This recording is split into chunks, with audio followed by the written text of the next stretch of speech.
Hello guys, welcome to my YouTube channel time to study and art. इस वीडियो में हम BHDL 136 के फर्स्ट ब्लॉक का सेकंड यूनिट कवर करेंगे, जिसका नाम है संवाद शैली, वाक्यगत संरचनाएं और शैलियां, अशुद्धियां एवं शोधन। इसमें हम फर्स्ट टॉपिक तो इसका प्रस्तावना और सेकंड टॉपिक है 2.2 वाक्य तथा वार्तालाप की विशेषताएं। तो इस टॉपिक को हम कवर करेंगे। तो चलिए शुरू करते हैं। सबसे पहले प्रस्तावना देख लेते हैं। तो प्रस्तावना में बताया जा रहा है कि भाषा के दो ही रूप होते हैं, केवल दो ही रूप होते हैं। आपको पता होगा, लिखित रूप होता है, मौखिक रूप होता है। अब सबसे पहले मौखिक रूप का उदय हुआ था, मौखिक रूप का जन्म हुआ था भाषा के, क्योंकि बाद में लोगों को लिपि वगैरह बाद में लोगों ने लिखना सीखा। लिपि की बाद में इजाद की गई। पहले जो मौखिक रूप था वही सामने आया। पहले लोगों ने बोलना सीखा, उसके बाद लिखना सीखा। तो लिखित रूप जो होता है वो भाषा का व्यवस्थित रूप होता है, जो कि बाद में आया, बाद में घटित हुआ। लिखित रूप में व्यवस्थित रूप होता है भाषा का, और उसमें व्याकरण का भी प्रयोग किया जाता है, तो इसलिए बाद में घटित हुआ। तो ज्यादातर भाषा का संबंध यहाँ पर जो हम जिसकी बात करेंगे, हम मौखिक रूप की बात करेंगे। भाषा के मौखिक रूप से मौखिक रूप की बात हम इस यूनिट में करेंगे। आपस में की जाने वाली बातचीत को हम वार्तालाप या संवाद कहते हैं। और वार्तालाप और जो हम संवाद या फिर वार्तालाप, जब हम किसी दो लोग या फिर तीन लोग आपस में बातें करते हैं तो उसको हम वार्तालाप या फिर संवाद कह देते हैं। अभी इस टॉपिक पर भी आएगा आगे, तो उसमें हम बाद में बात करेंगे। तो अभी हम ये देखेंगे कि वार्तालाप में और संवाद या फिर संवाद में जो भाषा होती है, वो जो किताबों में लिखी हुई भाषा होती है उससे बहुत ज्यादा अलग होती है। क्योंकि जब हम किसी से बात करते हैं तो हम उसमें इतना ज्यादा व्यवस्थित ढंग से बात नहीं करते हैं, और ना ही हम उसमें व्याकरण के नियमों का ध्यान रखते हैं, विराम चिन्हों का, इन सब चीजों का हम ध्यान नहीं रखते हैं। जबकि जो लिखित रूप होता है भाषा का, यानी कि बुक में जो भाषा लिखी होती है वो एकदम व्यवस्थित होती है और व्याकरणिक भाषा होती है, और उससे एक निश्चित ढंग से उसको पढ़ा जाता है, उसको एक निश्चित ढंग से उसका प्रयोग किया जाता है। तो पुस्तकों में जो भाषा होती है वो हम आम बोलचाल में जो हम भाषा बोलते हैं उससे वो बहुत ज्यादा अलग हो जाती है। तो हमारी प्रस्तावना यहाँ पर पूरी हो जाती है। अब यहाँ से आएगी वाक्य तथा वार्तालाप की विशेषताएं। तो सबसे पहले इसमें बताया जा रहा है कि जब हम आपस में जब भी हम वार्तालाप करते हैं या फिर संवाद करते हैं तो उसमें आपस में बातचीत की जाती है। और बातचीत किस तरह से की जाती है? बातचीत वाक्यों के जरिए की जाती है, वाक्यों के माध्यम से की जाती है। तो सबसे पहले वाक्य क्या होते हैं, वाक्य की क्या विशेषता है, इस पर हम डिस्कशन करेंगे। तो भाषा में वाक्य अर्थ की दृष्टि से एक पूरी इकाई होता है। वाक्य मतलब एक पूरी इकाई होता है। वाक्य जो होता है वो बहुत सारे शब्दों से मिलकर 8-10 शब्दों से मिलकर बनता है, और एक पूरी इकाई होता है। मतलब एक वाक्य जैसे यहाँ पर लिखा है, राम ने कल शाम को एक फिल्म देखी, तो इस वाक्य को हमें समझ आ रहा है पढ़कर। इसके मतलब हर शब्द इसमें अलग अलग मतलब है, लेकिन जब हम इस वाक्य को पढ़ेंगे तो हमें इसका मतलब समझ में आएगा। इसमें एक अर्थ एक मतलब अर्थ की दृष्टि बताई गई है, अर्थ की तरफ की इंगित कर रहा है कि राम एक लड़का है जिसने एक फिल्म देखी और वो भी कल शाम को देखी है। तो इसका पूरा अर्थ हमें समझ में आ गया है। लेकिन वाक्य शब्दों के ढेर नहीं होते। अब इसमें बताया जाएगा कि जो वाक्य होते हैं वो शब्दों के ढेर नहीं होते। यानी कि अगर हम कहीं पर 8-10 शब्दों को एक साथ रख दें तो वो वाक्य नहीं बन जाएंगे। वाक्य तभी बनता है जब हम उसमें व्याकरण का ध्यान रखते हैं, व्यवस्थित ढंग से शब्दों को एक साथ रखते हैं, तब वाक्य बनता है। जैसे कि इसमें एग्जाम्पल दे रखा है, राम खाना, पैसे, शाम उधार लेना मांगना, ये सब चीजें अगर हम इन शब्दों को, ये 8-10 शब्द इनको हमने एक साथ रख दिया, लेकिन ये वाक्य नहीं कहलाएंगे, इनको हम अलग अलग शब्द ही कहेंगे। तो वाक्य क्या होते हैं, यहाँ पर मैंने लिख रखा है पेंसिल से, आप देख लीजिए। ऐसा सार्थक शब्द समूह जो व्यवस्थित हो तथा पूरा आशय प्रकट कर सके वाक्य कहलाता है। जैसे कि राम ने पुस्तक पढ़ी, ये एक शब्द समूह है जो कि सार्थक है और व्याकरण के नियमानुसार व्यवस्थित है तथा पूरा आशय प्रकट करता है। मतलब उसका अर्थ पूरी तरह से समझ में आए, उसमें वो व्यवस्थित ढंग से लिखा जाता है, और उसका व्याकरण के अनुसार, नियमानुसार, मतलब व्याकरण के जो नियम होते हैं उसके अनुसार ही वो व्यवस्थित होता है। तो उसे ही हम वाक्य कहते हैं। वाक्य में आने वाले शब्द किसी क्रम में एक दूसरे के साथ इस प्रकार जुड़े जिससे पूर्ण अर्थ प्रकट हो। मतलब जब कोई वाक्य बनता है तो उसमें हमें शब्दों को इस तरह से रखना चाहिए। इस तरह से रखते हैं हम शब्दों को, इस क्रम में रखते हैं कि वो एक दूसरे के साथ जुड़ सकें और उनके जुड़ने से एक अर्थ प्रकट हो उनसे। अब वाक्य और शब्द जो होते हैं उनके बीच की एक कड़ी होती है जिसे वाक्यांश कहा जाता है। और शब्द जो होते हैं वो वाक्यांश के रूप में ही वाक्य में प्रयुक्त होते हैं। तो वाक्यांश इसमें अभी आगे आएंगे। वाक्यांश 6 तरह के होते हैं। पहला आएगा इसमें कर्ता वाक्यांश, कर्ता या फिर क्रिया वाक्यांश। कर्ता और क्रिया वाक्यांश होते हैं, मतलब कर्ता जो काम करने वाला है उसके वाक्यांश, और क्रिया वाक्यांश जो काम हो रहा है उसके बारे में। तो यहाँ पर दे रखा है पहला वाक्यांश कर्ता जिसमें शब्द होते हैं, शब्दों से मिलकर बनता है। फिर अतिरिक्त वाक्यांश में आएंगे शब्द और स्तर, स्तर और शब्द से मिलकर बनता है, और क्रिया वाक्यांश भी शब्द शब्द से मिलकर बनता है।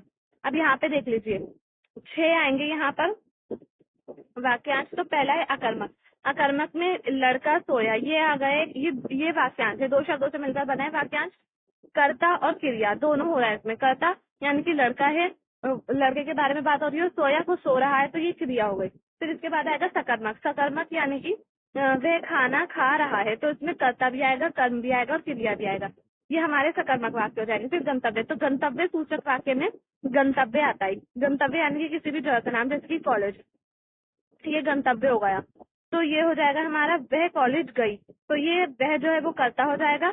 कोई भी वाक्य होगा उसमें कर्ता और वाक्यांश, सॉरी वाक्य नहीं वाक्यांश, कोई भी वाक्यांश होगा उसमें कर्ता और क्रिया जरूर ही आएंगे। कर्ता मतलब काम करने वाला, क्रिया जो काम हो रहा है, तो वह जो होगा वो कर्ता हो जाएगा, गई यानी कि क्रिया हो जाएगा।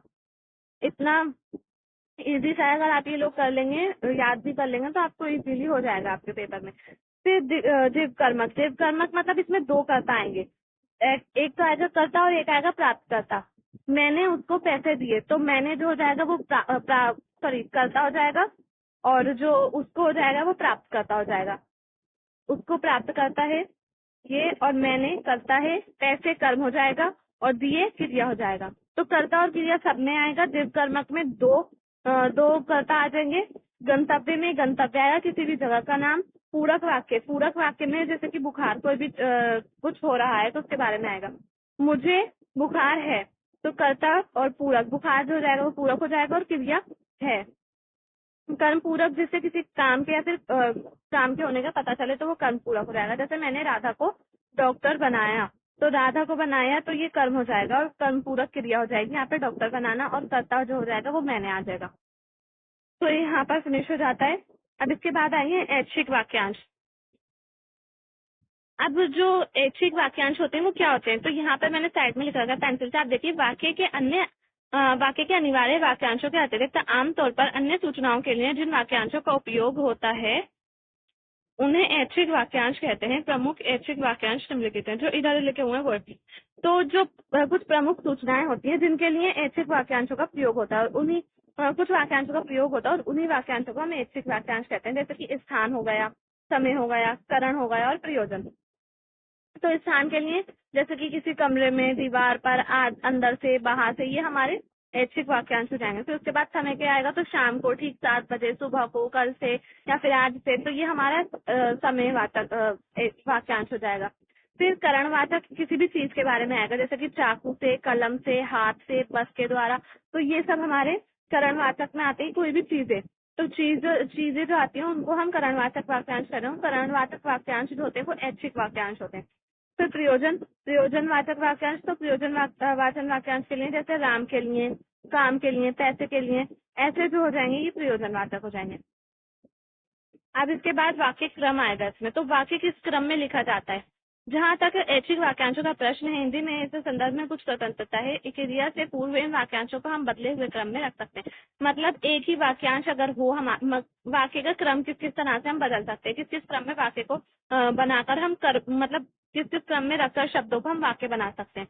तो उसमें ये बताया जा रहा है कि वाक्यांशों को हम बदले हुए क्रम में भी रख सकते हैं। जैसे कि कल शाम को मैंने एक फिल्म देखी, ये एक सिंपल वाक्य हो जाएगा, नॉर्मल है ये।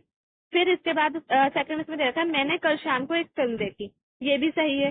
फिर मैंने एक फिल्म कल शाम को देखी, ये भी सही है। तो तीनों के क्रम बदल दिए हैं वाक्य में, लेकिन ये तीनों ही वाक्य हैं। अगर हम अलग अलग तो ये तीनों ही वाक्य हो जाएंगे। ये टॉपिक भी यहीं पर फिनिश हो जाता है। और इसके बाद हम इसके अभ्यास आ जाते हैं। अब इसके बाद वाक्य में पदक्रम, तो वाक्य में पदक्रम क्या होते हैं इसके बारे में हम डिस्कशन करेंगे। महत्वपूर्ण सूचनाओं को प्रमुखता देते हैं, तो ये जो टॉपिक है इतना ज्यादा इंपॉर्टेंट नहीं है, तो बस हम ऐसे ही देख लेते हैं ताकि आप लोगों को ये भी नहीं लगे कि मैंने कराया नहीं है। अगर पेपर में आ जाए तो आप कर सकें। एक तो सामान्य पदक्रम होता है, एक परिवर्तित पदक्रम होता है। जैसे कि सामान्य पदक्रम, आप बाकी पैसे लीजिए, फिर परिवर्तित पदक्रम, लीजिए बाकी पैसे आप, तो ये परिवर्तित पदक्रम हो जाएगा। और सामान्य पदक्रम में हम सिंपल से सीधे वाक्य बोलेंगे। व्याकरण के नियम के अनुसार हर वाक्य का एक सहज क्रम में लिखा जाता है। मतलब हर वाक्य को एक व्याकरण के नियमों के अनुसार ही लिखा जाता है और उसका एक क्रम होता है जिसमें उसे लिखा जाता है। तो इसमें महत्वपूर्ण सूचनाओं को प्रमुखता दी जाती है। वाक्य के क्रम में हम क्रिया को प्रमुखता देते हैं। तो जब भी वाक्य में पद क्रम का यूज किया जाता है तो क्रिया को वाक्य को जब हम पद क्रम में लिखते हैं तो क्रिया को प्रमुखता दी जाती है। जैसे कि लेना, इसमें बताया जा रहा है आप बाकी पैसे लीजिए, तो लेना हो गई क्रिया। अब इसमें परिवर्तित पदक्रम जब हम बदलेंगे तो क्रिया पहले आ जाएगी, लीजिए बाकी पैसे आप। इस तरह से सामान्य बोलचाल में व्यक्ति सामान्य वाक्य क्रम में अक्सर पूरा वाक्य नहीं बोल पाता। जब भी हम नॉर्मली किसी से अपने घर में बात करते हैं या फिर किसी से नॉर्मली बात करते हैं तो हम पूरा वाक्य नहीं बोलते। जैसे कि यहाँ पर एग्जाम्पल दे रखा है, आपने उन्हें कितने रुपए दिए थे, तो उसने आंसर में कहा 4। उसने ये नहीं कहा मैंने उसे पूरे 4 रुपए दिए थे या फिर मैंने उसे 4 रुपए दिए थे, उसने सिंपल आंसर में बोला कि 4। तो वो जो सामने वाला समझ जाएगा। तो इसमें यही बताया जा रहा है कि कभी कभार ऐसा होता है कि हम एक शब्द बोल देते हैं और उसी में हमारा आंसर कंप्लीट हो जाता है, हमें पूरा वाक्य बोलने की जरूरत नहीं पड़ती। और ये कब होता है, जब हम आम बोलचाल की भाषा का यूज करते हैं, जैसे कि अपने घर में, या फिर अनौपचारिक भाषा बोल सकते हैं। अनौपचारिक भाषा जैसे कि अपने घर में बोलेंगे, अपने दोस्तों से बोलेंगे। जब हम अपने किसी स्कूल में अपने टीचर से बोलेंगे तो हम उनको पूरा पूरा बोलेंगे, ऐसे नहीं कि हम उनको 4 बोल देंगे। इसी प्रकार व्यक्ति कभी कभी अपनी ओर से वाक्य को अधूरा छोड़ देते हैं या कुछ बातें श्रोता के समझने के लिए छोड़ देते हैं। मतलब कभी कभी व्यक्ति अपनी तरफ से ही वाक्य को अधूरा छोड़ देते हैं, कभी कभी वो इसलिए अधूरा छोड़ते हैं ताकि जो सामने वाला श्रोता है, जो उनकी बात सुन रहा है, तो सुनने वाला को श्रोता कहते हैं, जो श्रोता है वो उनकी बातों को समझ सके, इसलिए भी वो वाक्य को अधूरा छोड़ देते हैं। अब इसके बाद हमारा नेक्स्ट टॉपिक आएगा अनुतान।